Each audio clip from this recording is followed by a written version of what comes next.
et française aussi? Et française aussi, et exilée de surcroît à Paris en ce moment. Voilà. Et elle va donc nous parler ce soir. Quand on aime, on ne compte pas. Voilà, à toi Vera. Voilà, simplement une chose, j'enregistre ce qui se dit, donc sachez-le, si vous prenez la parole, ce sera enregistré. Parfait. Voilà. Parfait. Merci Raju, et bien sûr, à nouveau, je remercie chaleureusement Raju d'avoir bien voulu encore nous permettre voilà, de nous entendre et de parler. Merci Raju. À toi Vera. Merci. Bon, je te remercie Robert, à l'occasion de parler de ces thèmes. C'est un thème qui m'a intéressée au long des années. Je pense que c'est un thème qui intéresse à tous les psychanalystes puisqu'il s'impose à cause du transfert. Mais moi, comme à côté, je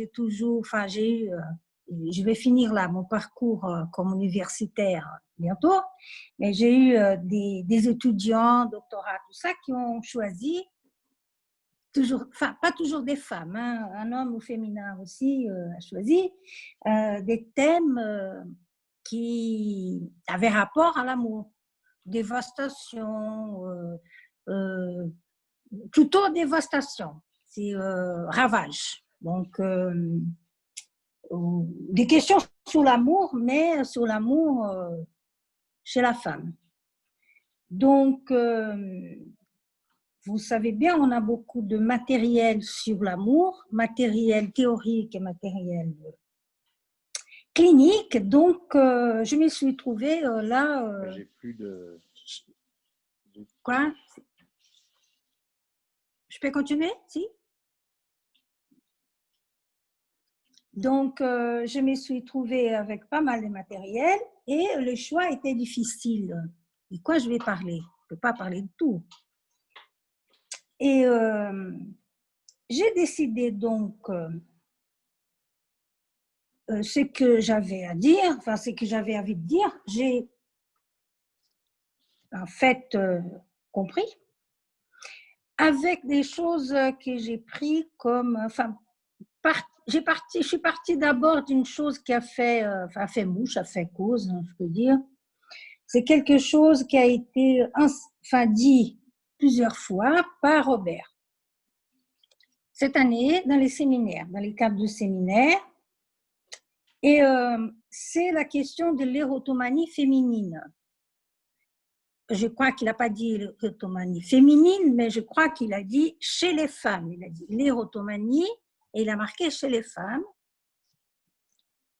Eh bien, ça m'a évoqué d'abord un fait divers, en fait. Un fait divers qui s'est passé à São Paulo, quelque chose de tragique. Je ne sais pas si Leandro et Christina, ils se rappellent de ça. Ça doit faire au moins 10 ans, je crois, ou plus. C'est un collègue, je ne sais pas s'il était psychanalyste, mais il était sûrement psychiatre, qui a été tué par une femme, une cliente. Et elle a été un jour comme ça chez lui, dans son cabinet, et elle a tiré et il est mort sous les coups. Et à la police, c'est bon, on a lu dans les journaux qu'elle a déclaré qu'elle a été trahie par ce monsieur parce que c'est une femme d'un certain âge et parce que ce monsieur lui avait démontré son amour. Et oui. Alors, hein, ça, bon, c'est ça, ça nous met un peu dans l'esprit de la chose, c'est-à-dire c'est quelque chose de compliqué, de dangereux. J'ai une collègue qui a dû arrêter la cure d'une femme parce qu'elle recevait les patients chez elle. Et bon, il y avait des signes, il y avait des... Mais bon, il y a un moment où cette dame se pointe pour sa séance avec les courriers de ma collègue. Donc, chose personnelle, donc elle a arrêté. Et un autre passage, c'est une jeune femme qui commençait la clinique Et je l'ai accompagné à un moment donné pour des cours, la formation, tout ça, à l'Institut de psychiatrie. Et elle recevait des patients à l'ambulatoire, oui, c'est comme ça, de l'Institut de psychiatrie, avec les contrôles des psychanalystes, il y avait l'accompagnement des psychiatres. Et elle prend des vacances scolaires, elle arrive un jour pour retour du travail. Et au campus, il a des rues. Les rues étaient habillées, disons, décorées, avec des pancartes, des affiches où se lisait la déclaration d'amour de cette femme pour cette jeune psychologue. Les faits, on ne sait pas si c'est bien ou c'est mal pour la jeune femme. La jeune femme, elle a abandonné sa formation. J'ai appris ça après. Ça a eu un effet comme ça, explosif, je trouve. Bon, mais ça, c'est pour les érotomanies dans la folie, la psychose. Ce qui m'a intéressé dans l'indication des Robert, c'est plutôt l'érotomanie liée à l'amour. Ça m'intrigue, cette histoire de l'amour, selon Lacan, a une forme érotomaniaque chez la femme. Et il dit ça plus d'une fois, et il ne développe pas, il ne démontre pas, bon, c'est son style, il n'a pas besoin. Et donc, ça me met la puce à l'oreille pour que ça, et je vais développer quelques arguments et je vais voir si vous êtes d'accord avec des idées, s'il n'y a pas une réponse. Hein. Donc, d'abord, Lacan parle de cette érotomanie, disons, des propos qui sont publiés dans les écrits, datés de 1960, l'intervention au colloque international de psychanalyse, tout le monde connaît, propos directifs pour un congrès sur la sexualité féminine. Il se demande d'abord, peut-on s'y fier à ce que la perversion masochiste doit à l'invention masculine pour conclure que le masochisme de la femme est un facteur du désir de l'homme? Ça, c'est une question.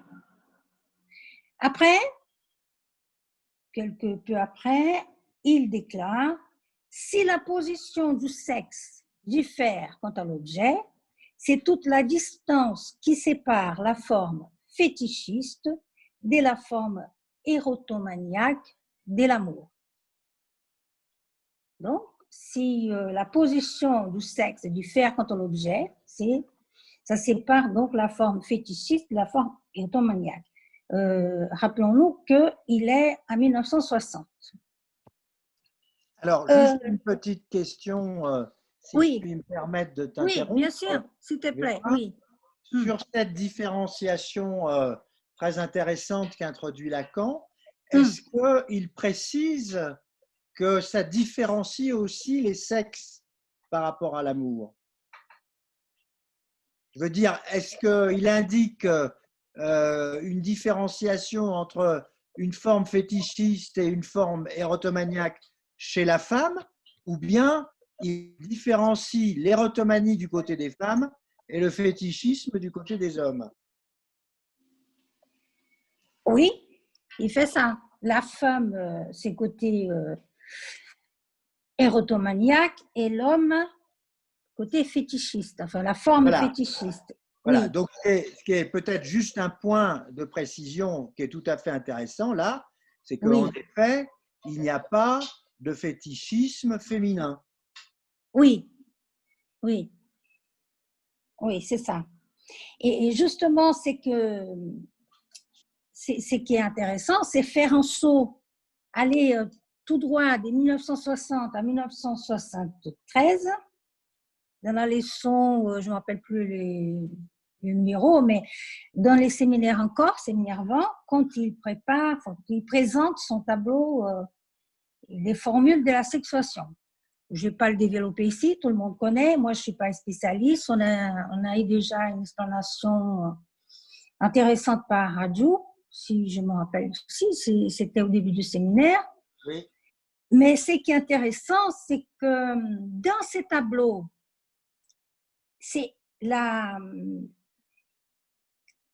y a une figuration donc du mode d'approche de la femme par l'homme, qui est par l'objet, et en fait par son objet à lui, son fantasme.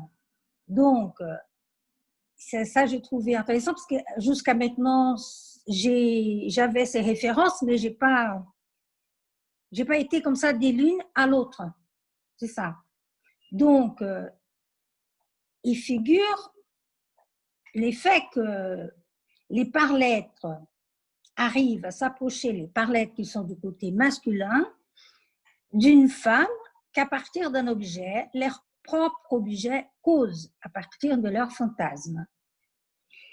Alors, ça, je pense qu'aussi, on a parlé de ça cette année, au long de cette année, la question du fantasme qui est à cause dans l'amour. Et c'est, d'après ce que je vois, je pense que ça se trouve, c'est pas exclusif, mais c'est notamment du côté de l'homme.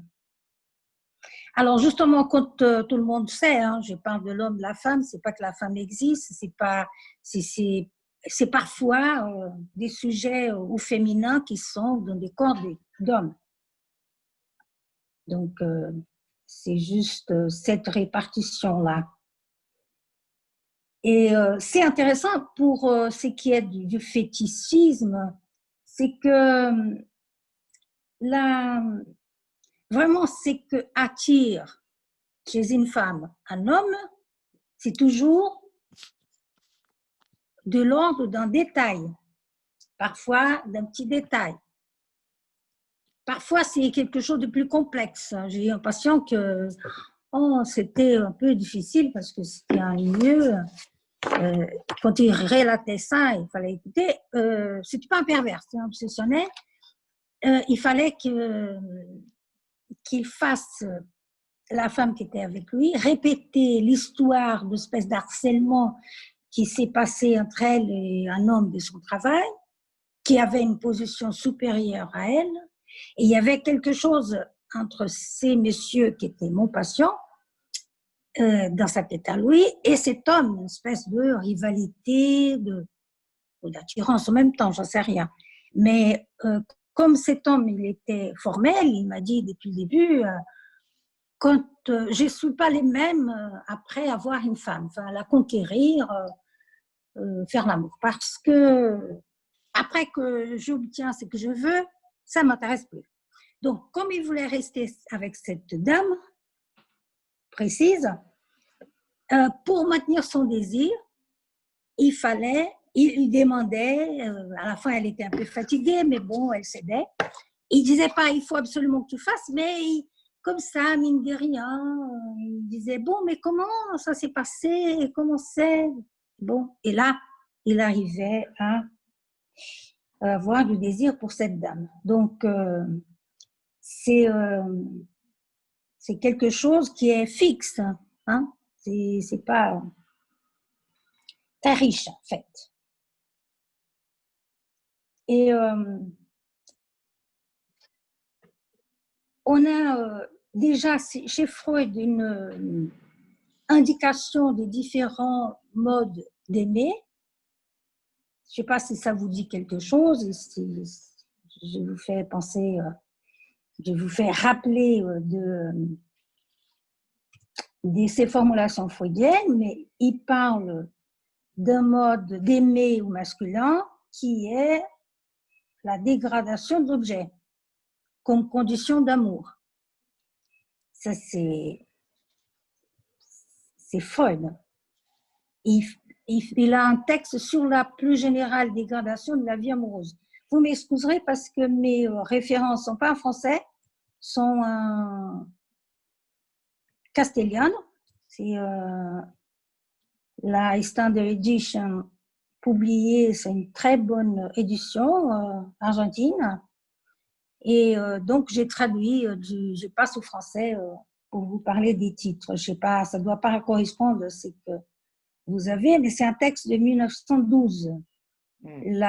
Des contributions à la psychologie de la vie amoureuse, numéro 2. Qui parle de cette dégradation de l'objet. Et il parle, ça je n'avais pas remarqué jusqu'à maintenant, il parle de l'impuissance psychique. C'est l'impuissance qu'on appelle maintenant aujourd'hui impuissance. Les courants ternes, il dit, je cite Freud, ternes et sensuels, se trouvent fusionnés chez les personnes cultivées. Presque toujours, l'homme se sent limité dans son faire sexuel avec la femme. Il développe sa puissance pleine quand il a devant lui un objet sexuel dégradé, ce qui encore a pour base, entre autres, ça c'est Freud, l'effet que des éléments pervers font partie des buts sexuels qu'il n'ose pas satisfaire avec la femme respectée. Donc, cet élément pervers, la présence des éléments pervers m'ont fait un peu tiquer parce que ça m'est passé inaperçu jusqu'à maintenant, mais comme on se fixe là sur la perversion du côté masculin pour Lacan, donc on trouve ça, c'est pas la même chose bien sûr, mais cette indication des éléments pervers chez l'homme. C'est pour les côtés des femmes, pour ce qui est des femmes, Freud signale l'importance d'être aimé plus qu'aimé. Ça, c'est connu. Il parle de ça dans l'introduction au narcissisme. Et là, il dit que certaines femmes qui deviennent belles, qui s'y compensent, si l'on peut dire, de l'atrophie, je le cite, de l'atrophie que la société leur a imposée en matière du choix d'objet, ces femmes n'aiment à la rigueur qu'à soi-même et avec une intensité semblable à de l'homme qui les aime. Leur nécessité ne se satisfait qu'en étant aimée.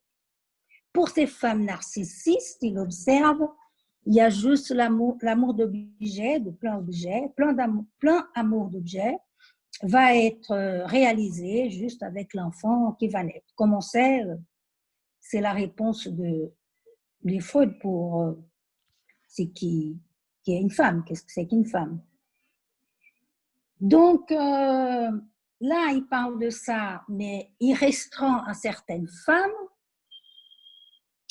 Puis, dans la conférence de 1933, que pour moi, c'est une perle, cette conférence, ces derniers papers, texte de Freud sur les femmes, la féminité, et il dit donc, il généralise ces traits d'aimant d'être aimé. Il dit, je les cite, nous attribuons à la féminité, alors, un haut degré de narcissisme qui a des conséquences sur son choix d'objet, des manières que pour la femme, la nécessité d'être aimée est plus intense que celle d'aimer. Alors, là, je vais garder donc, et je voulais que vous gardiez avec moi, cette fin de phrase, la nécessité d'être aimé est plus intense que celle d'aimer. Donc, il met en termes de nécessité, et je crois qu'avec Lacan, on arrive peut-être à lui donner raison. Et donner raison aussi en même temps de l'automanie dans l'amour. Bon, on va un peu parler de la clinique, plus précisément, et il y a une femme que j'appelle ici Noémie, qui est séparée d'un homme qui est le père de ses enfants, 2 enfants. Elle arrive dès les premiers entretiens, elle énonce pourquoi on ne quitte pas un homme qui ne nous donne pas de la valeur. Je ne sais pas si en français ça, hein, Robert, ça sonne correct, ça se comprend parce que j'ai traduit directement du portugais. Donc, oui. Hein, l'homme qui ne nous donne pas de la valeur ou la valeur donne de valeur, ouais. Voilà. C'est un homme qui ne nous met pas en valeur. Un homme qui ne nous met pas en valeur. Ah, d'accord. Ok, qui ne nous met pas en valeur. Mais c'est parce que dans sa question, et en portugais, c'est qui apparaît, c'est et il nous attribue pas de la valeur. Pour lui, c'est pas mettre en valeur, c'est j'ai pas de valeur. J'ai pas de valeur pour lui. Ouais. C'est un objet qui n'a pas de valeur. Voilà. D'accord. Oui, alors c'est un peu différent alors. Un objet sans valeur, oui. Oui, c'est ça. C'est un objet sans valeur. Donc, un homme qui me dévalorise, on peut dire. Hein? Oui. Dévalorise. Et cette plante de Noémie résume l'insistance d'un attachement duquel elle n'arrive pas à se défaire. Donc, elle s'est séparée de ses messieurs, son mari s'est séparé. Il est loin dans le Brésil, mais bien loin. Elle est au sud-est, il est au sud. Et là, elle vient dire, après pas mal de temps, elle n'arrive pas. Donc, il y a une jouissance qui s'habille en souffrance, à mon avis, et se dévoile dans qu'elle dit ensuite.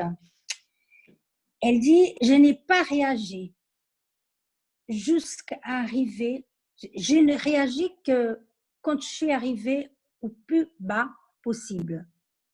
Quand je suis descendue au plus bas, je ne pouvais plus, c'est là que j'ai réagi. Donc, elle résume sa souffrance. Et après, elle dit, je vais me débarrasser de cet homme.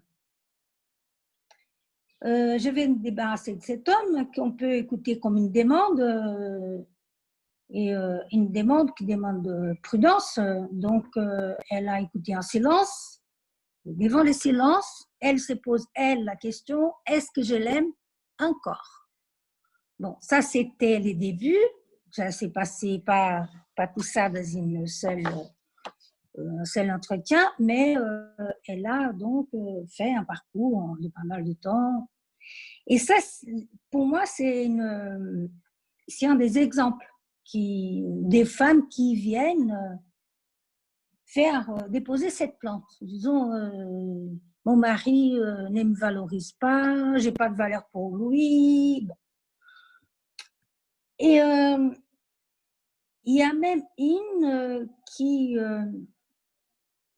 demande pourquoi il ne me quitte pas s'il pense ça de moi, parce que lui, il pense pas des merveilles de sa femme, donc au moins il les dit et ils se disputent. Et c'est pas qu'elle se demande pourquoi je les quitte pas, c'est pourquoi il ne me quitte pas. Donc, et il y a une autre qui dit quelle est la valeur que j'ai pour lui. Elle se demande après raconter plusieurs querelles avec son époux. Donc, cette question de valeur est au centre, enfin, c'est au moins au début quand elle se présente.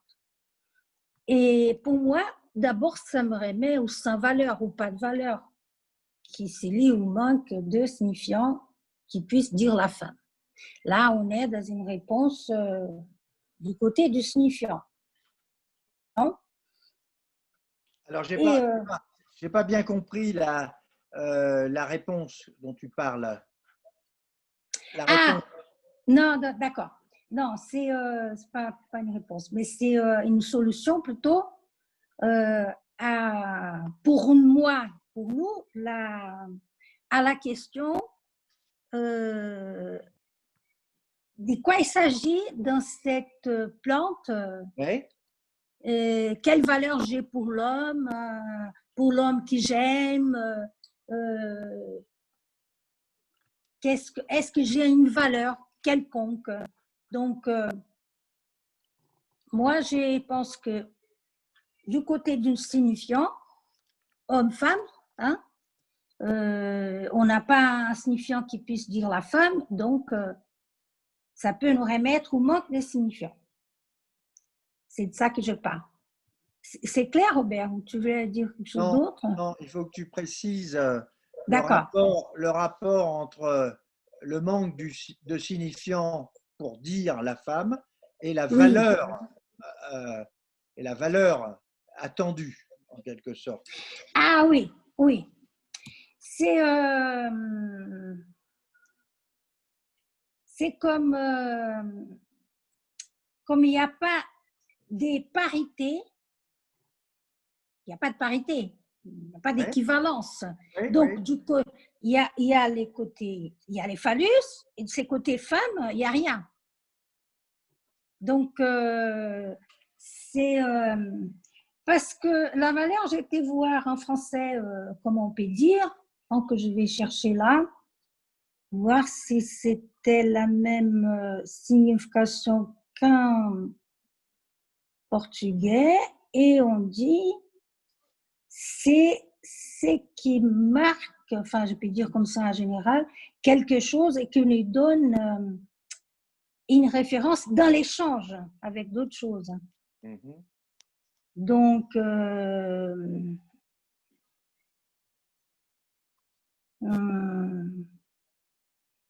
je suis sûre que j'ai ça, la valeur. C'est-à-dire, est-ce que tu te réfères aux catégories marxistes de valeur d'usage et de valeur d'échange? Non, non, non. Non. Non, là, non. Non. Bon. Non, non. Non, j'ai trouvé, là, j'ai regardé rapidement. En français, on peut dire de valeur, qui est un nom féminin, ce en quoi une personne est digne d'estime. D'accord. Oui, c'est ça. Donc, comme exemple, nous avons, c'est un homme de grande valeur.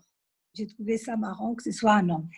Dans les Larousse, nous trouvons aussi la valeur comme ce qui vaut un objet susceptible d'être échangé, vendu. Voilà, donc c'est quand même la valeur, c'est quand même la référence de valeur d'usage et valeur d'échange. Oui, valeur d'échange, Voilà. oui. Et donc, il n'y en a pas pour... c'est comme si c'était...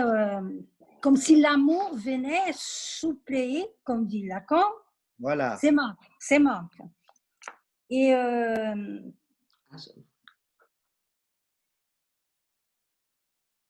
c'est bon, c'était clair ou... Oui, bah maintenant c'est clair, c'est-à-dire en effet ce que tu soulignes, c'est que pour cette patiente, la seule chose qui peut lui donner de la valeur, c'est l'amour de l'autre en l'occurrence, l'amour de c'est son l'amour de l'homme aimé, oui. Donc si elle n'a pas cet amour, elle n'a pas de valeur. Hein? Oui. D'accord. Oui. C'est une espèce des fonctions de l'amour pour ces femmes. Et dans mon expérience clinique, c'est pas quelque chose de rare. Hein. C'est même peut-être du suture, j'en sais rien. Mais, donc, je continue. J'avais quelque chose là. Alors, dans cette, il y a aussi dans cette, dans le féminin, hein, là quand il va parler du manque des signifiants, mais il va aussi parler de quelque chose au niveau de la jouissance illimitée qu'il appelle supplémentaire. Et moi, je pense que peut-être pas la clé de l'énigme, mais on peut trouver un fondement à cette demande illimitée qui parfois d'amour, qui parfois retourne vers la femme sous la forme de ravage.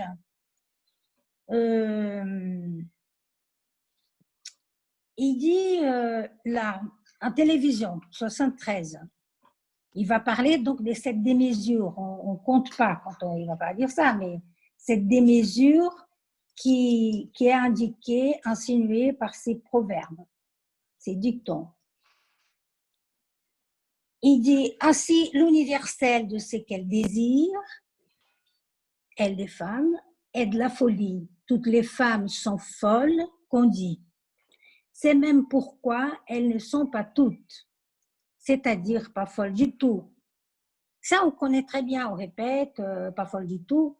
Mais il continue, donc pas folle du tout, arrangeante plutôt, au point qu'il n'y ait pas de limites, qu'il n'y a pas de limites ou concessions que chacune fait pour un homme, de son corps, de son homme, de ses biens. Et là, on connaît des histoires tragiques, compliquées, des drames, des femmes qui perdent tout. Il y a un ami, je lui parlais de ce qu'on est en train de travailler, là, l'amour, tout ça. Il s'intéresse à la psychanalyse, même s'il est dans la littérature. Et il m'a dit, mais tu sais, c'est marrant, je suis en train de lire un livre sur, comment on dit, Che Guevara, je pense qu'on dit en français. Donc, tu sais que sa mère, elle a été ruinée, elle a tout perdu par son mari. Son mari l'a fait tout perdre, de l'argent, en fait, tout ce qu'elle avait. Et elle l'a trouvé, et ça se passe aussi tout le temps. Attendez. Voilà. Donc,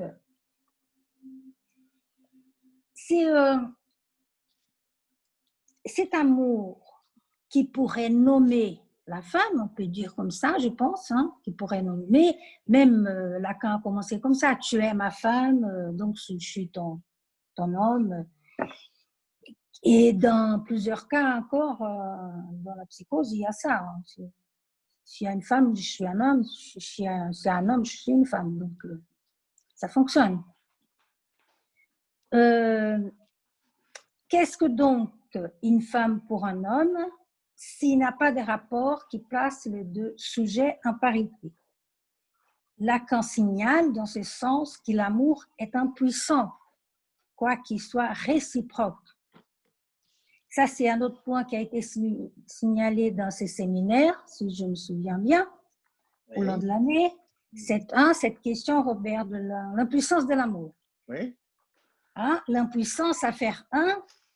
Et d'ailleurs, Freud disait d'une autre façon cette impuissance en disant que c'était une illusion, la promesse de l'amour, de faire un. Mais toutefois, si l'amour ne fait pas un, des deux moitiés, comme il est question dans les mythes d'Aristophane, d'une totalité qui s'est perdue et qui était d'origine, vous connaissez les mythes. Et je ne sais pas si Christina est là, on a à peu près les mêmes âges, je dois être plus âgée, mais je ne sais pas si tu as eu ça dans ton parcours de l'école très, très jeune. On nous a raconté, il y avait une discipline que préparaient les filles au mariage ou ces choses, dans l'économie domestique, quelque chose. Et moi, j'ai eu le droit à cette histoire qu'on était la moitié d'une orange. C'était la version tropicale du mythe d'Aristophane.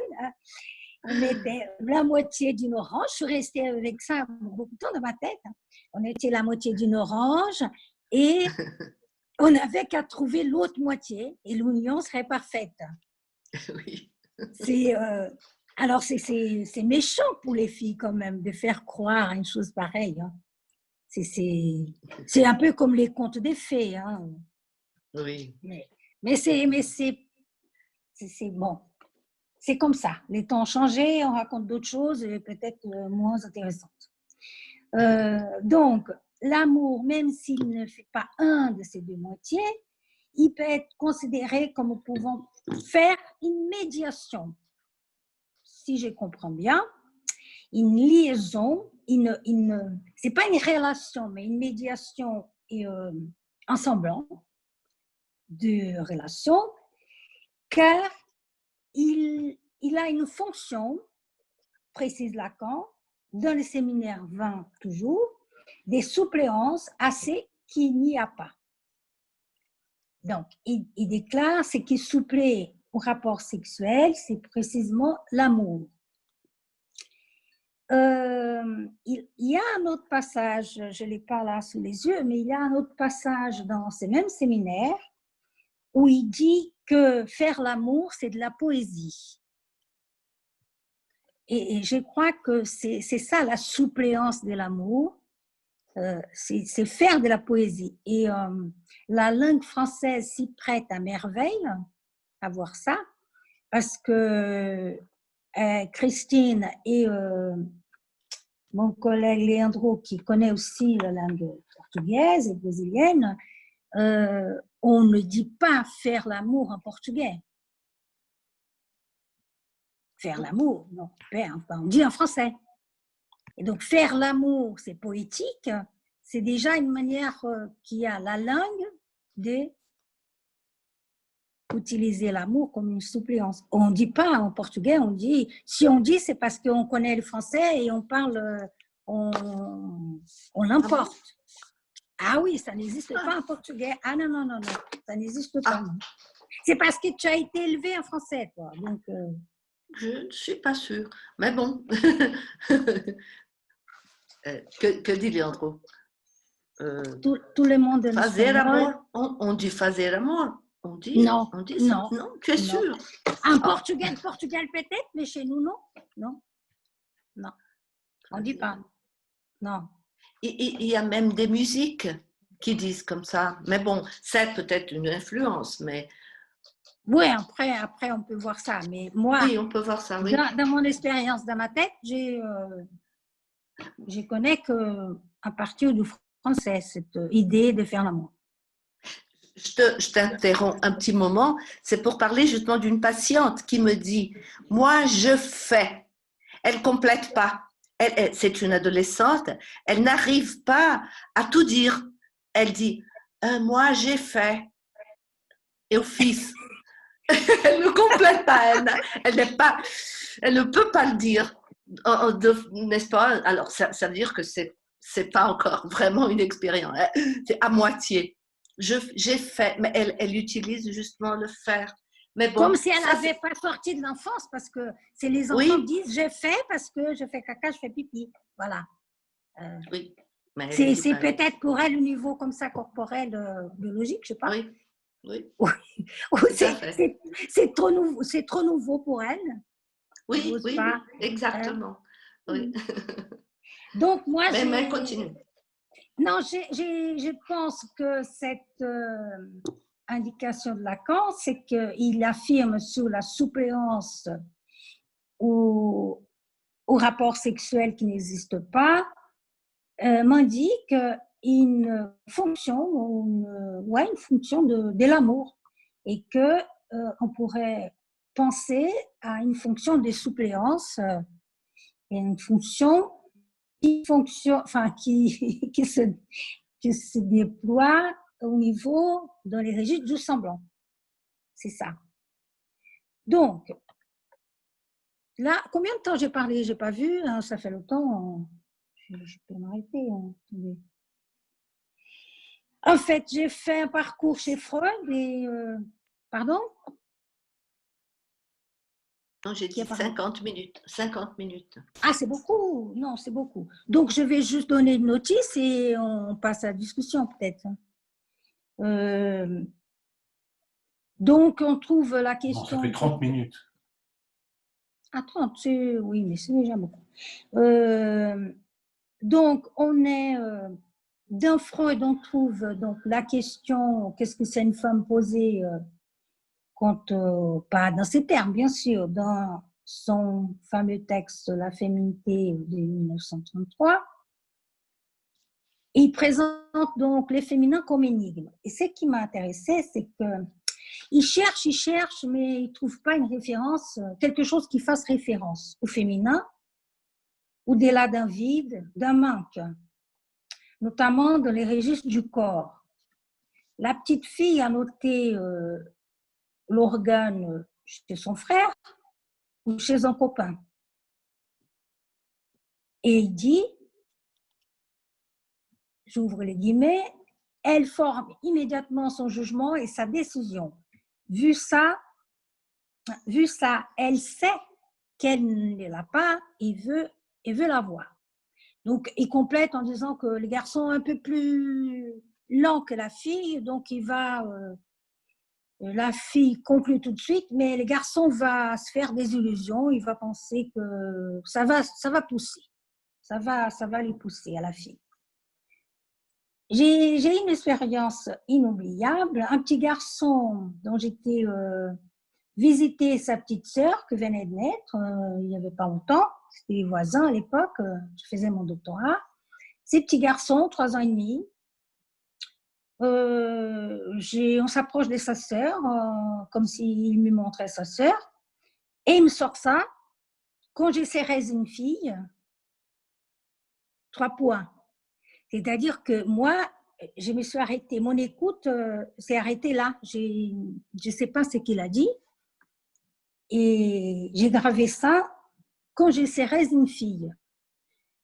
J'ai trouvé ça une façon, en utilisant les termes de Lacan, plutôt arrangeante, de faire référence à la menace pour lui, de perdre ce qu'il avait, et marquer en même temps les moi des préjudices de la femme. Et après, j'ai fait les commentaires, bon, j'ai rien dit à ces garçons, bien sûr, et je fais les commentaires, j'ai dit, ah, il s'est passé ça, et elle a dit, il a dit la même chose. La mère n'a rien dit non plus, donc là, bon, c'est son fils. Pour Freud, les manques corporels est une blessure narcissique qui, une fois admise par la femme, laisse une cicatrice, un sentiment d'infériorité. Ainsi, les femmes ressentent un préjudice. Freud signale ces manques, ces vides, d'abord comme libido, qui est exclusivement masculine, et après comme les primas, le seul primat qui est un primat du phallus, qui précise en 1923. Donc, on connaît la suite, organe génital masculin enchâtré. Et vous pouvez me dire, mais tout ça c'est loin, les temps ont changé, les femmes ont des places différentes, mais je veux dire, dans mon expérience, il y a encore ça. Cette plante, c'est parce que je suis une femme, donc dans le travail, on ne me respecte pas trop. À la maison, la parole qui vaut, c'est qui a de la valeur, c'est celle de l'homme, de le mari, du mari. Et c'est des femmes qui travaillent, qui sont intellectuelles, enfin c'est... Bon. Donc, c'est quelque chose qui se présente, je pense, à la clinique. Retournons à nos moutons, c'est-à-dire à l'érotomanie dans ces modes féminins donc, que j'ai propose, et à l'illimité de la jouissance de cette femme. Et je cherche quelque chose pour...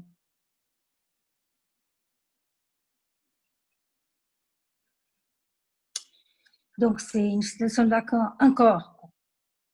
Séminaire encore, il dit, contrairement à ce qu'avance Freud, c'est l'homme, je vais dire, celui qui se trouve mal, sans savoir qu'en faire, tout en étant être parlant, qui aborde la femme, qui peut croire qu'il l'aborde.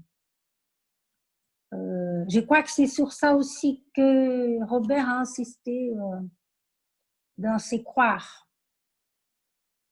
Parce qu'à cet égard, les convictions, celles dont j'ai parlé la dernière fois, les convictions ne manquent pas. Seulement, ce qu'il aborde, c'est la cause de son désir que j'ai désigné l'objet A. C'est là l'acte d'amour, faire l'amour, comme son nom indique, c'est de la poésie. Donc, mais il y a un monde entre la poésie. L'acte d'amour, c'est la perversion polymorphe du mal. C'est là chez l'être parlant. Il n'y a rien de plus assuré, de plus cohérent, de plus strict quant au discours freudien. Ça, c'est... voilà. Donc, ce sont ça mes notes, mes réflexions, mes interrogations sur ces modes d'aimer.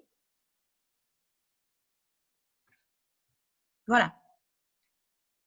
Bon, tu as fini là? Oui, ça va. Je peux parler, écoute, en tout cas, vraiment, je te remercie beaucoup, surtout d'avoir réintroduit quelque chose qui est très important en effet, et qui est cette idée lacanienne selon laquelle le mode d'aimer normal du côté féminin est érotomaniaque. Hein, voilà. Ça, c'est intéressant vraiment parce que ça sort la question de l'érotomanie de la psychose, même s'il y a une forme érotomaniaque dans certaines psychoses, évidemment. En tout cas, tu as, je trouve, très bien amené cette dimension de l'amour au sens érotomaniaque du terme, qui, en effet, ouvre un certain nombre de questions très importantes et qui vont toutes quand même, je trouve, dans ce que tu évoques, du côté de la complétude, à savoir l'amour pour une femme, c'est ce qui la complète, en quelque sorte. C'est bien entendu ce que tu nous as apporté ce soir. À savoir, si effectivement c'est l'amour qui complète une femme, alors de quel manque s'agit-il? Premier point. Parce que ça me paraît un point qui n'est pas aussi évident que ça. Alors évidemment, tu ramènes la question freudienne initiale du jugement et de la décision, hein, à savoir le manque du côté corporel comme blessure narcissique, le préjudice, la libido est masculine, le primat du phallus, etc., etc. C'est-à-dire, au fond, toutes les catégories freudiennes de la différence des sexes, finalement, par rapport à un manque qui serait un manque anatomique, ce qui a été d'ailleurs extrêmement décrié par tout le mouvement féministe, mais pas seulement. C'est-à-dire que c'est un des thèmes qui encore aujourd'hui nous met, en tout cas quand je dis nous, c'est les psychanalystes et la psychanalyse, du côté d'une espèce de représentation très machiste au fond de la différence des sexes, à savoir, il n'y a qu'un seul sexe, c'est le phallus, mais c'est le phallus au sens masculin du terme. Bon.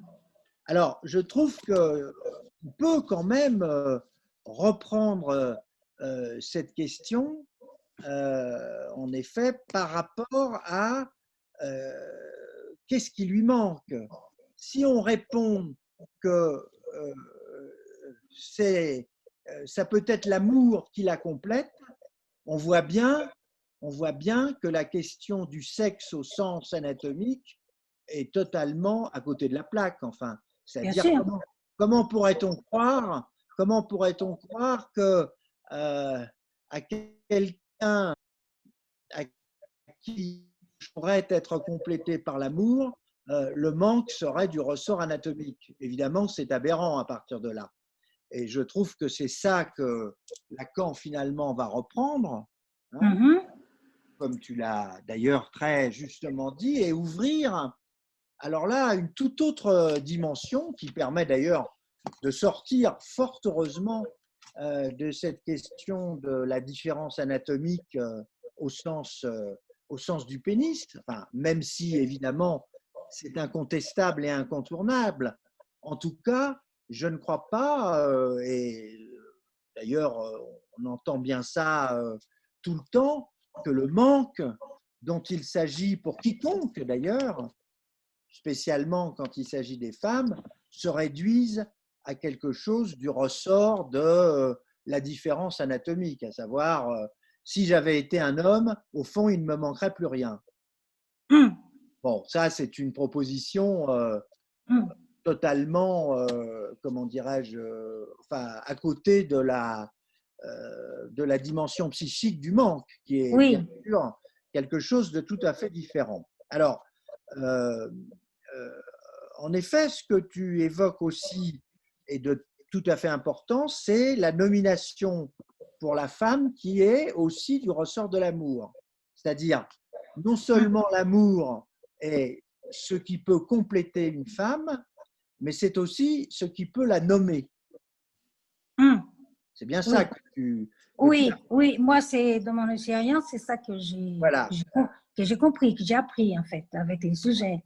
Voilà, donc à partir de là, effectivement, tu ouvres là aussi une autre dimension du manque qui est du ressort de la nomination. Ce qui manque à une femme, en gros, je reprends un peu ton parcours, c'est une nomination, quelque chose qui pourrait dire la femme, n'est-ce pas?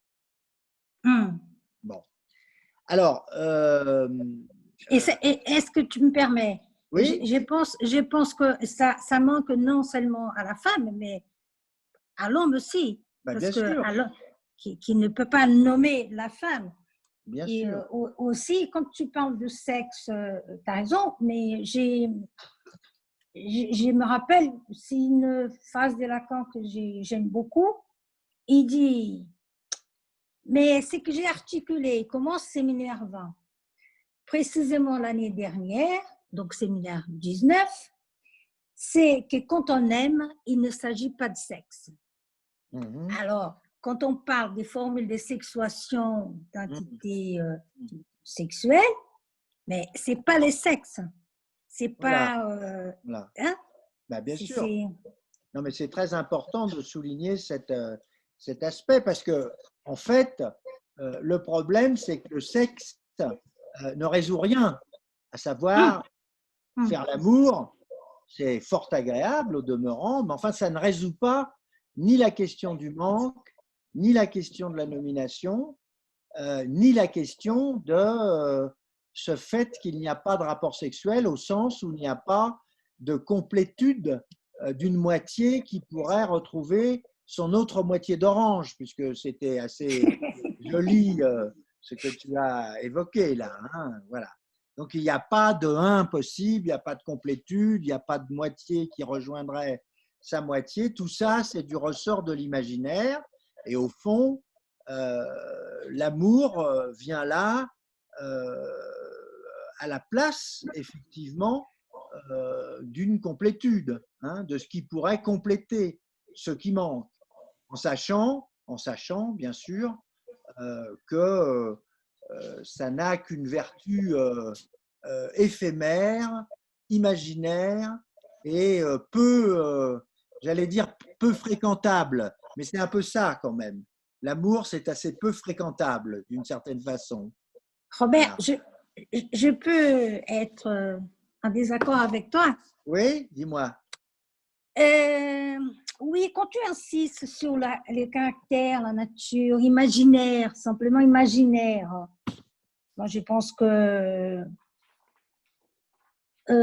on peut, si on considère l'amour comme une suppléance et qui puisse nous servir au niveau du semblant, on est là, on n'est pas dans l'imaginaire, parce que le semblant fait croire qu'il y a quelque chose là où il n'y en a pas, mais c'est un recours, si je ne me trompe pas énormément, du symbolique. C'est pas tellement que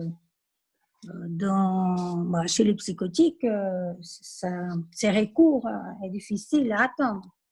Alors, Donc, je ne sais pas si je me suis fait comprendre, mais c'est parce que quand tu dis l'imaginaire, amour l'imaginaire, donc il est juste mauvais, quoi. Non, non.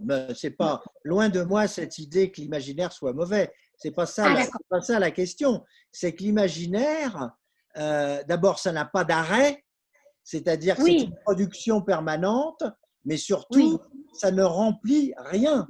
Voilà. Alors, je vois Raju qui trépigne et qui a fort envie de dire quelque chose. Je vais lui passer la parole sur ce point-là. Simplement dire que Gilbert et Céline de Valois ont demandé la parole. Alors peut-être on va demander la parole à Gilbert. Je pensais que tu voulais dire quelque chose, Raju. Juste distribuer la parole. Bon, d'accord. Parfait. Bon. Bonsoir et merci pour cet exposé. Je voulais revenir sur faire l'amour, faire de la poésie. Je crois qu'il faut le comprendre au sens d'une création. Faire l'amour, c'est quelque chose à construire en permanence, mais qui par définition rate toujours. Je crois qu'il faut avoir dans l'idée l'histoire de la création, sinon on ne peut pas bien comprendre de quoi il s'agit. D'autre part, moi j'ai écrit un petit peu aussi sur l'amour, là j'ai fait un petit texte, et on voit bien que ça soupire. Une attente, ça a à voir avec la demande du 1, bien sûr. C'est une attente. Est-ce que c'est le sujet qui attend quelque chose ou c'est quelque chose de la structure qui met en attente le fait soupirer, le soupir des amants, par exemple? Il y a ces questions aussi. Et par rapport au manque, s'il y a du manque, le manque peut être envisagé dans les 3 dimensions, c'est-à-dire imaginaire, symbolique ou réel. Et est-ce que là, on ne peut pas déterminer à partir de là des formes d'amour différentes? Moi, dans le petit travail que j'ai fait référence à Antigone, par exemple, pour l'amour du cynisme, et dans le Sappho. J'ai fait référence aussi à Aristophane dans le banquet, aussi, dans la question imaginaire de faire un. Puis il faut revenir sur la question du un aussi. Et troisièmement, dans le réel, c'est les mystiques, dans l'amour mystique aussi. Donc, on a une définition du manque qui pourrait nous envoyer dans les 3 domaines. Et puis, il y a autre chose aussi. Faire le 1. Moi, je crois que faire le 1, ce n'est pas prendre 2 moitiés d'orange. C'est de prendre dans l'autre moitié ce qui me convient pour faire mon 1, pour que ça s'arrête de soupirer chez moi. Voilà, oui, je pense à ces choses-là. Voilà. Bon, je voulais vous donner ces petites réflexions, j'en ai d'autres, mais je ne voudrais pas monopoliser la parole. Oui, c'est très juste que tu viens de dire. Alors, Céline, vous vouliez dire quelque chose? Céline. Céline doit allumer son micro. Oui. À gauche, Céline. Oui, merci Vera. Du coup, ça m'a fait me poser une question qui était déjà là lors du précédent séminaire, mais est-ce qu'on peut jouir et aimer en même temps? En fait, c'est un peu… est-ce que ça s'oppose ou pas, du côté femme, du côté homme? Et en fait, je pensais, par rapport à ce que vous disiez, notamment les références à Freud, moi, je pensais à une référence lacanienne, je crois que c'est dans le séminaire d'un discours qui ne serait pas du semblant, je crois, où Lacan fait référence à un texte biblique, je crois, qui dit « jouis de la femme que tu aimes ». Et il rajoute après de l'aimer, c'est bien ça l'obstacle. Enfin, voilà. Et je voulais un petit peu amener cette question. Bon, là, ce que tu dis, là, à la fin, l'aimer, c'est bien l'obstacle, ça me remet à Freud, l'histoire de la dégradation de l'objet, parce qu'il dit il faut dégrader l'objet, et de toute façon, en tous les cas, pour l'homme, il faut dégrader d'une certaine façon l'objet, pour qu'il désire, sinon ça ne marche pas. Hein, ça ne marche pas du tout. Et chacun a sa manière et bon. Mais c'est juste ça parce que je ne connais pas ces textes que tu as cités. Mais j'ai rigolé parce que j'ai l'histoire de jouir. Est-ce qu'on peut jouir et aimer en même temps? C'est ça. Parce que Lacan, en fait, en résumé, il dit que si on lit avec cet intérêt-là, il dit que bon, il faut pour une femme aimer pour jouir. Bah, bien sûr, on va dire aujourd'hui, il y a plein de femmes qui jouissent comme des hommes, et là, justement comme des hommes. Elles se mettent comme des hommes et elles ont une succession d'objets desquels elles se servent. Mais ce n'est pas une question d'être traditionnel, ce n'est pas la manière d'aimer dont on parle ici. Donc, on pourrait dire que pour qu'une femme aime et jouisse, il faut un partenaire marqué par la castration, donc il faut qu'il parle. Donc, j'ai un ami, il y a longtemps, il m'a dit, mais c'est fatigant quand même, hein. C'est fatigant, il faut toujours parler. Il disait, c'est en français, oui, je sors avec des belles femmes et elles mangent une feuille de salade. Mais bon, il faut faire la conversation parce que sinon, ça ne marche pas. Et j'ai eu un patient pendant pas mal de temps que, bon, à un moment donné, il a décidé de passer à l'acte homosexuel et il a gardé aussi sa fréquentation des femmes. Donc, par exemple, dans une séance, une fois, il arrive, il dit, mais aujourd'hui, je vais faire l'amour. C'est pas faire l'amour, c'est faire les sexes. Transar, hein? Ou avoir du sexe. Et il dit, mais je suis fatiguée. Donc, je vais du côté des hommes. Parce que c'est plus simple. Parce que, donc, il m'a expliqué l'application des hommes. Donc, il y a les produits. Donc, on choisit la taille, l'endroit du corps qu'on préfère. Et il n'y a pas besoin de parler. C'est peut-être une présentation radicale du fétichisme. D'ailleurs, je voulais vous indiquer un texte de La cause du désir numéro 101 qui est apparu à partir des journées cliniques de l'école de la cause freudienne sur mariage et arrangement. C'était 2019. Un test que j'ai trouvé très intéressant parce que c'est un cas clinique qui s'appelle Maldon, d'une collègue qui s'appelle Marie-Hélène Roch, qui est assez connue. Et c'est un cas, une femme et un homme se rencontrent, ils sont sur une plage, c'était une contingence. Lacan dit l'amour fait du contingent nécessaire. Ça, je trouve que cette histoire montre. Donc, il y a l'homme qui rencontre la femme, ils sont sur une plage, elle a les pieds nus, il commence à pleuvoir, quelque chose comme ça, et lui, il s'apprête, il va chercher des bottes. Il lui achète des bottes, et quand elle est embottée,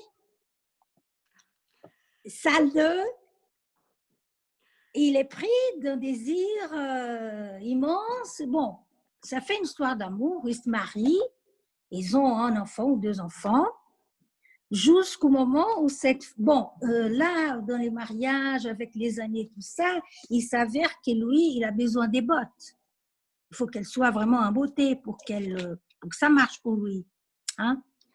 Parce que quand ils sont rencontrés et il lui a fait cet achat, et bon, elle est en botte, tout ça, et elle a trouvé, il a trouvé romantique, comme de les registres de l'amour courtois. Donc, c'est bien dans les registres du ratage de la rencontre que ça se pose et chacun veut quelque chose différent de l'autre et chacun est persuadé de l'avoir. Et donc, quand le temps passe, tout ça, elle découvre qu'elle n'est pas la seule, qu'il y a d'autres femmes en beauté. Bah, c'est surtout qu'elle découvre qu'elle s'est mariée avec un fétichiste. Voilà. Donc, c'est ça. Là, on savait, mais elle, non. Donc, comme elle est en analyse, enfin, elle souffre, tout ça, elle va trouver l'analyste, qui est donc Marie-Hélène, et elle arrive à un moment donné à se libérer de cette attache avec cet homme qui désire les bottes. Enfin, bon, c'est ça. Et j'ai trouvé ça… Oui, c'est assez remarquable en effet, parce que ça illustre très bien ce que tu as dit tout à l'heure, à savoir que la femme est du côté du signifiant et l'homme du côté de l'objet et du fétiche par conséquent. Hein. Elle a pu être séduite par le fait qu'il lui attribue qu'elle est en beauté, et lui, il est séduit par son objet fétiche. Voilà. Effectivement, ils ne sont pas du même côté. Non, et ça marche pour longtemps. Pour beaucoup de temps, ils ont mis des enfants au monde. Oui, mais ça, ils ont été heureux, tout ça, et chacun qui parlait une langue différente, mais ils se comprenaient. Voilà. Ça ne se voyait pas. Et ça, je trouve magnifique, ces pouvoirs de l'amour, c'est ça. C'est ça que… Enfin, c'est les semblants, quoi. Oui. Enfin, c'est vrai quand même qu'on voit qu'il y a un malentendu de départ, parce que quand même, lui, il aime les bottes et elle aime le signifiant. C'est quand même pas tout à fait pareil. Quoi. Oui. Normalement, c'est plus discret, les fétiches, mais là, c'est un vrai fétichiste. Voilà, c'est ça. Mais bon, ça donne quand même effectivement une idée assez juste de ce qui est le ressort de l'amour, qui est toujours une sorte de malentendu quand même, hein, entre deux personnes. Oui. Moi, je voudrais revenir à la question de Céline, qui me semble vraiment très, très importante, parce que est-ce qu'on peut… enfin, ce que vous posiez comme question, c'était est-ce que c'est différent des deux côtés, hein? Oui, c'est ça. C'est quand même aussi une double question, une question à double entrée, à savoir jouir et aimer, est-ce que c'est possible en même temps, et en même temps, est-ce que c'est du même ressort Côté homme et du côté femme? Écoutez, apparemment non, en tout cas du côté homme, manifestement non, voire même ça s'oppose pour toutes les raisons que Vera a expliquées tout à l'heure, à savoir que pour pouvoir désirer, il faut quand même que l'objet soit dégradé. Hein.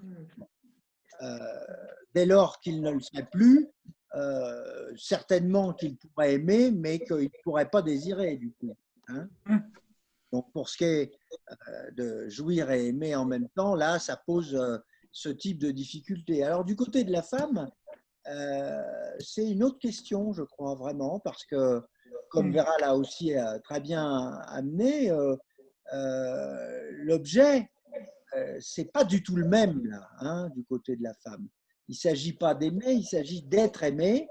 Et dès lors que ce contrat-là est rempli, en quelque sorte, je crois que la jouissance est possible. Hein.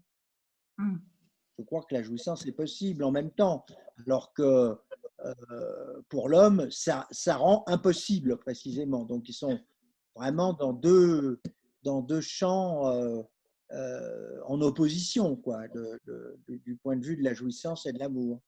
Me semble-t-il, en tout cas, pour comme ça, non pas répondre, mais donner quelques arguments à la question que vous posez, qui me paraît fondamentale.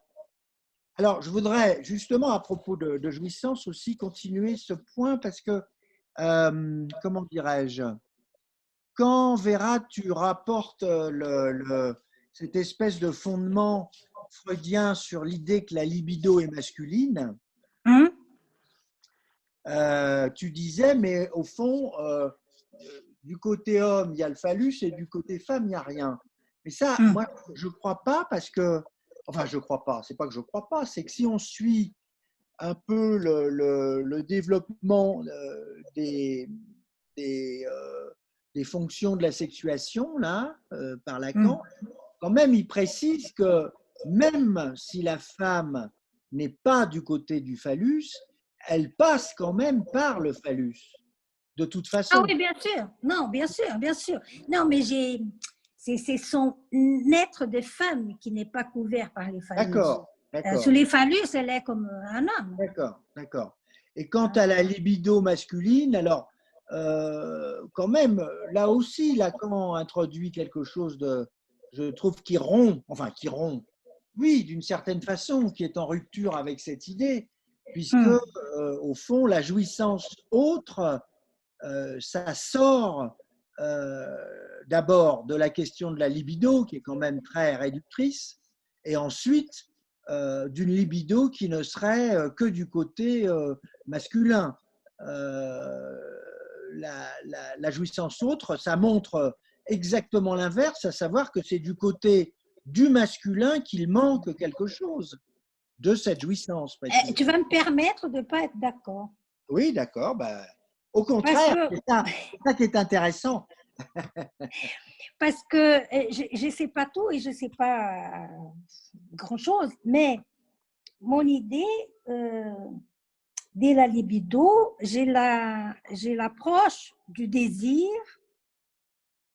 et pas de la jouissance. Voilà. Donc, c'est à développer, hein, c'est à creuser. Oui, mais ça, mais je peux te promettre, si tu veux, pour un autre moment, mais c'est quelque chose qui m'intrigue, mais j'ai comme, c'est pas une certitude, hein, mais j'ai l'impression, c'est ça qui, les phallus, la libido, ça va du même côté, et tandis que Lacan, là, il dit pour la femme, c'est une autre chose. Oui. C'est un plus. Il fait une espèce de dédommagement de la femme. La femme n'avait rien, elle avait juste une partie de phallus. Voilà. Maintenant, elle a quelque chose que l'homme n'a pas. Absolument, c'est ce que je disais. Tout à fait. Oui, c'est ça. Donc, mais en même temps, à nouveau, ce n'est pas, on ne peut pas le dire. C'est pas possible. C'est un côté. C'est pas la même chose que la mystique, mais ça n'est pas loin. Il faut vraiment faire attention, sinon on pense que bon, c'est comme la jouissance mystique. Non. Moi, je ne connais pas trop ça, mais c'est pas ça. Non, c'est pas ça. C'est la jouissance une. C'est ça que je pense que la nouveauté de Lacan qui est parfaite, c'est la jouissance une. On jouit du corps. C'est pas, c'est le corps qui jouit. Et donc, qu'on jouisse du corps de l'autre, c'est l'illusion. Et l'amour nous donne cette illusion, heureusement, sinon la vie serait trop dure, je pense. Hein. Sinon, moi, je suis pour. Hein. Il y a des illusions. Et justement, Robert, je voulais revenir sur ta question, la question de ton séminaire, la proposition de penser après. C'est-à-dire après la cure, si je comprends bien, c'est ta question, après la cure, oui. Qu'est-ce que ça devient l'amour, non? Et justement, du côté de l'homme, moi, mais je ne sais pas, j'ai pas étudié ça précisément, comme ça, profondément, mais du côté de l'homme, si je ne me trompe pas, il y aurait peut-être possibilité dans des zones analysées d'avoir l'amour et la jouissance. Qu'est-ce que tu m'as dit? C'est exactement la supposition que je fais, enfin, la supposition plus que la supposition, c'est-à-dire que dès lors que la question, quand même, d'une certaine forme de traversée, non pas du fantasme, hein, mais de traversée de l'idéal, plus exactement, peut s'opérer, effectivement, il n'y a plus de raison d'avoir peur euh, de l'objet qui ne soit pas dégradé, quoi, en quelque sorte. Oui, oui, oui. Voilà. D'accord. Voilà. Alors, ça relance quand même, c'est ça que je voulais aussi te discuter avec toi, ça relance la question de la libido, que je trouve un terme d'abord extrêmement énigmatique et ensuite finalement assez peu approprié, parce que même si ça fait remarquer qu'il y a quelque chose de constant chez le par-l'être du côté d'un intérêt pour un autre par-l'être, au sens large du terme, la libido, c'est une espèce de concept extrêmement réducteur qui serait quasiment physiologique. Or, avec tout ce qu'on vient de dire, et notamment ce que tu as apporté sur la question de l'amour, notamment, on voit bien que ça n'a rien, absolument rien de physiologique. C'est-à-dire qu'il faut des conditions d'objet, de signifiant, de demande et de désir pour que ça puisse se mettre en route. C'est-à-dire qu'il n'y a pas de libido en tant que tel. À la limite, je dirais qu'il y a de la libido chez les animaux.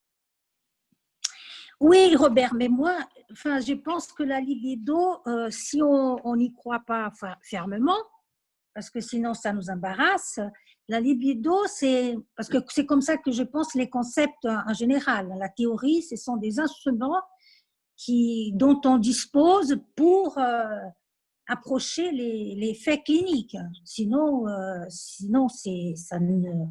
on s'embarrasse énormément avec les concepts, les idées. Donc, la libido, moi, je pense que c'est un concept utile parce que dans ce que tu dis, ça se marque les mots, il marque le corps. Quelque chose s'est produit dans le corps. Et je pense que quand Freud parle d'investissement, ça me plaît mieux. Ah ben ça, c'est pas pareil. C'est pas pareil, mais l'investissement, il dit que c'est l'investissement des libido. Hein. Alors d'accord, mais tu vois, dire que les mots marquent le corps, c'est pas pareil que de dire que c'est le corps qui est à l'origine. Ah oui, mais la psychanalyse, c'est impossible de penser comme ça. Un psychanalyste, voilà, quelqu'un oui, pense mais comme la libido, ça. oui, mais la libido, je trouve que c'est quelque chose qui renvoie quand même à l'idée qu'il y aurait ce corps comme référentiel, quoi, premier. D'accord, ok. Donc, oui, je crois que Gilbert a redemandé la parole, ainsi que Daniel Cosson. Bien sûr. Non, mais je voulais dire un petit mot. En effet, ça me paraît très important de distinguer toute cette affaire-là, et que la libido, c'est en effet une espèce de flux comme ça, très indifférencié. Et je trouve que Vera nous a bien montré comment le désir, l'amour, la jouissance, c'était une manière d'approcher ce que plus indistinctement on peut dire avec la libido, et que c'est bien plus intéressant. De la même manière, quand on parle de phallus, je crois qu'il faut aussi distinguer ce qu'il en est du phallus imaginaire, du phallus symbolique. C'est pas la même chose. Et enfin, le point sur lequel beaucoup de choses ont tourné ce soir une fois encore, c'est la question.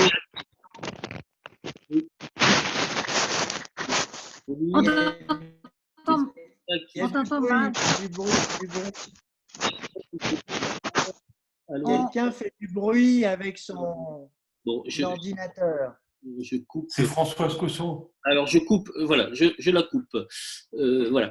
Et donc, oui, c'est la question du malentendu de l'amour, c'est-à-dire en effet ce que sur lequel Vera a beaucoup insisté, c'est-à-dire cette asymétrie. Et qu'en effet, l'illusion de l'amour comme suppléance pourrait faire penser qu'en effet, le malentendu pourrait être levé en quelque sorte. Et donc, cette illusion de l'amour, c'est en effet celle de faire du un, de deux moitiés d'orange. Ce qui nous renvoie quand même, c'est vrai que c'est beaucoup la question du un qui nous agite, là, depuis au moins 2 ans, puisque la question de la haine, c'était aussi une manière Oui, de s'en prendre à la question du un. Soit c'est un 1 d'un oui, nombre unifié qu'il s'agit précisément d'attaquer en tant qu'il fait 1 parce que nous en serions exclus, ou alors, au contraire, de tout ce qui vient oui, de l'extérieur venir barrer ce 1 dans lequel nous pensons finalement nous retrouver et qui viendrait rappeler cette barre sur ce 1. Et puis peut-être que l'année prochaine, en effet, si nous travaillons sur la question de l'ignorance, c'est aussi cette question de ne rien vouloir savoir de oui. malentendu de l'amour, par exemple, hein, puisque l'amour vise en effet à ce semblant. Voilà. Et de la même manière, la question de différencier les jouissances me paraît important par rapport à la question de Céline, qui était de savoir est-ce qu'on peut jouir et aimer en même temps. Alors en effet, peut-être tout dépend de quel type de jouissance il s'agit.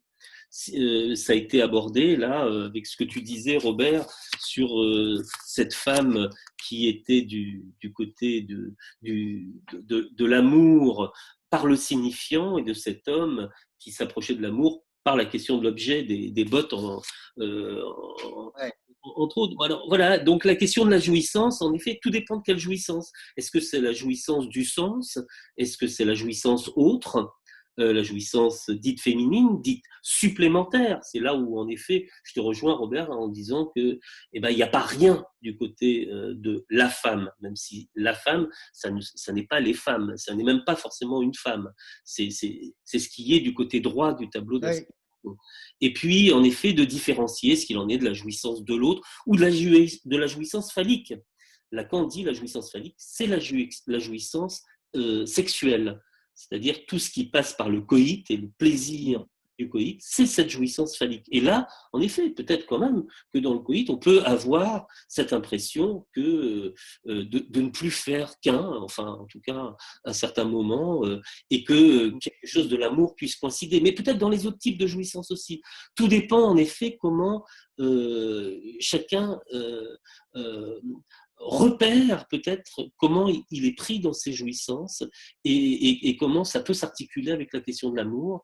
Et en effet, quoi de mieux que de faire une cure pour en tout cas rencontrer cette question de l'amour, dans la question de l'amour de transfert, et donc en effet, cette même question demeure, quid de l'amour après une cure?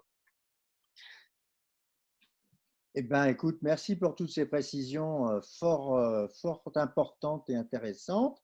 Alors, c'est Gilbert qui a demandé la parole aussi, là, maintenant. Puis Françoise Cosson peut-être, mais je ne suis pas sûr. Et François Cosson, bien sûr. J'y vais. Oui, Oui. vas-y, Gilbert. Et Oui. puis Pour moi, le de la- aussi. Et Valérie Marchand aussi, Oui, oui, d'accord. n'oublie pas. Pour le 1 de la haine, je ne crois pas que ce soit le 1 universel qui soit concerné, hein. Je pense que c'est le 1 de la différence. C'est le 1 qui fait la différence. Je pense que c'est ça. Sinon, on reste dans une dimension imaginaire. Enfin, me semble-t-il. Ensuite, pour la forme dégradée de l'objet, il n'y a pas que chez les hommes que ça existe. J'avais une patiente, ça va être très court, hein, une patiente de 19 ans, magnifique, très jolie, qui était complètement amoureuse de son fiancé, mais elle avait une dysparénie, c'est-à-dire qu'elle avait des difficultés à la pénétration, elle n'avait pas de rapport avec son copain, elle ne pouvait pas. Et quand elle rencontrait un homme dans la rue, elle sautait dessus, puis après elle le jetait comme un Kleenex. Voilà. On voit bien qu'elle a différencié, là où elle désirait, elle ne pouvait pas aimer, et là où elle aimait, elle ne pouvait pas désirer. On voit bien les choses de cet ordre. Et il fallait que ce soit un passant, un moins que rien, mais qui lui plaisait, qui passe comme ça, et puis qu'elle jetait comme un Kleenex. Il y a la différence entre les deux choses. Bon, je vais m'arrêter là. Merci Gilbert, c'est très, très intéressant également. Alors, donc, on a dit Françoise Cosson et Valérie après. Françoise, vas-y.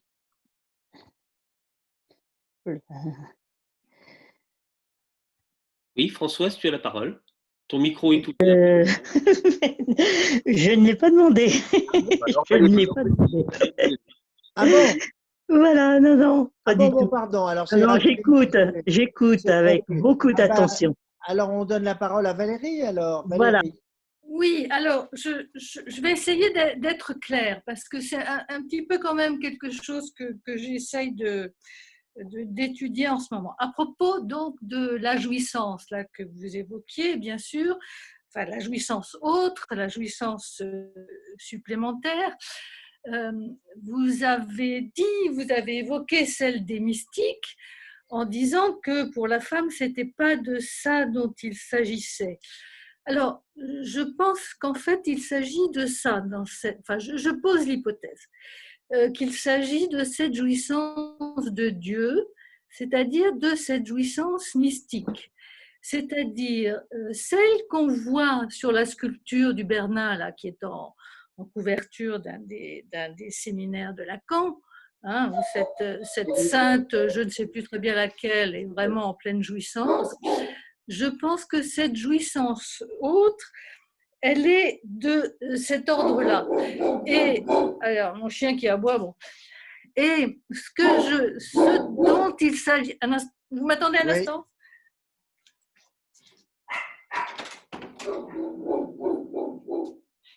Ce dont il s'agit, à mon avis, dans cette jouissance autre, c'est une jouissance de ce que j'appellerais le corps archaïque de la mère, c'est-à-dire ce que j'avais évoqué lors de mon exposé et qui est en quelque sorte une des formes de la chose, c'est-à-dire l'en-deçà, je dirais, de toute chose.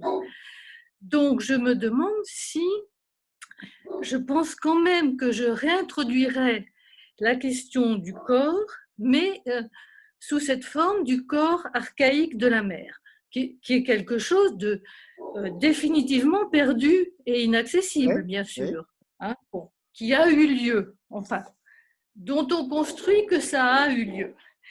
Et alors, j'ai vu il y a quelque temps, il n'y a pas très longtemps à la télévision, un film de Diane Curis, une histoire d'amour entre un homme et une femme.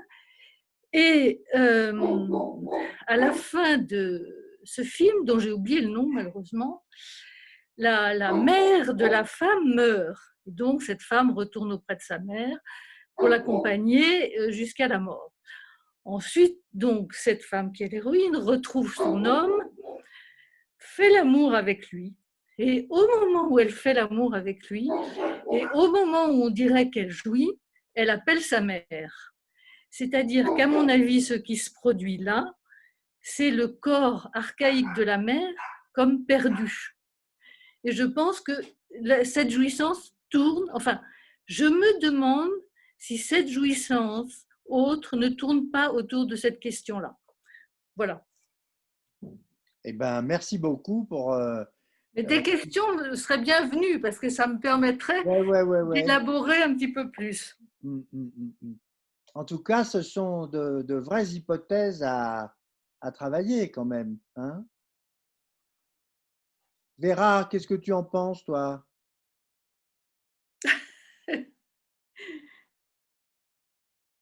On t'entend pas, on t'entend pas, on t'entend pas. Ah oui. Tu m'écoutes maintenant? Oui. D'accord. C'est parce que non, je ne connais pas ces concepts de, elle a dit corps archaïque de la mer. Alors, je ne connais pas. Vera, donc, je n'arrive pas à penser avec quelque chose que je ne connais pas. Vera, est-ce que je peux préciser quelque chose sur le corps archaïque? Oui, bien sûr, ouais. Alors, ce que c'est Lacan en parle dans l'éthique, donc sur la fameuse question de l'objet perdu. Et c'est un terme qu'il reprend à Mélanie Klein. C'est-à-dire qu'il reprend ce terme à Mélanie Klein pour donner comme ça une forme à ce qu'il appelle l'objet perdu, disons, oui, l'objet perdu. Mais l'objet, oui, voilà, toujours déjà perdu.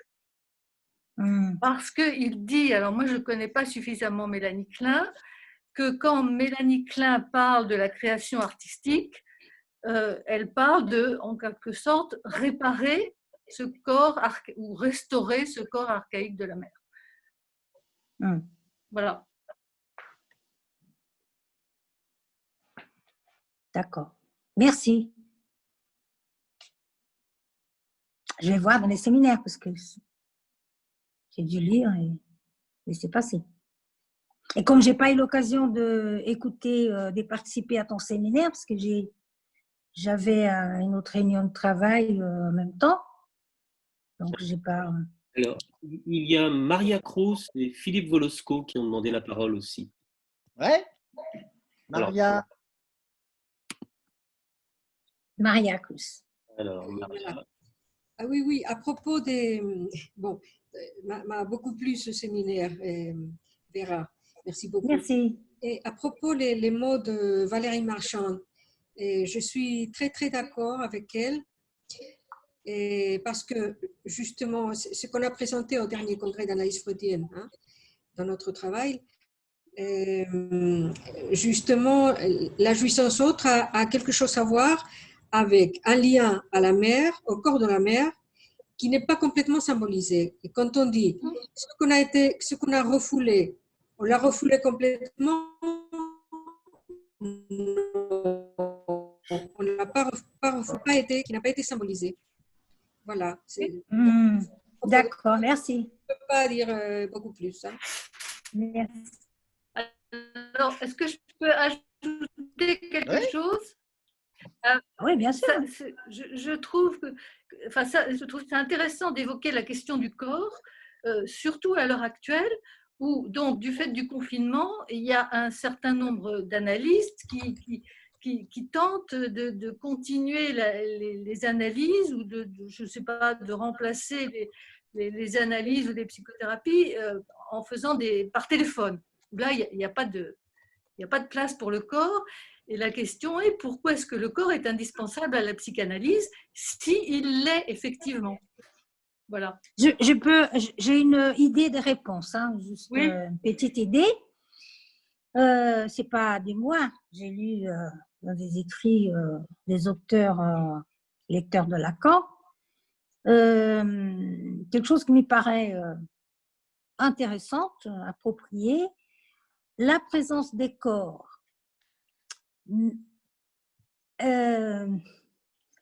Comment on dit, laisse présent, non, mais marque, ça peut dire, l'interdiction de la rencontre des corps. Donc, ça, comme si ça concrétisait l'interdiction qui est dans la règle, une des règles fondamentales de la psychanalyse, qu'elles sont très peu, mais l'abstention.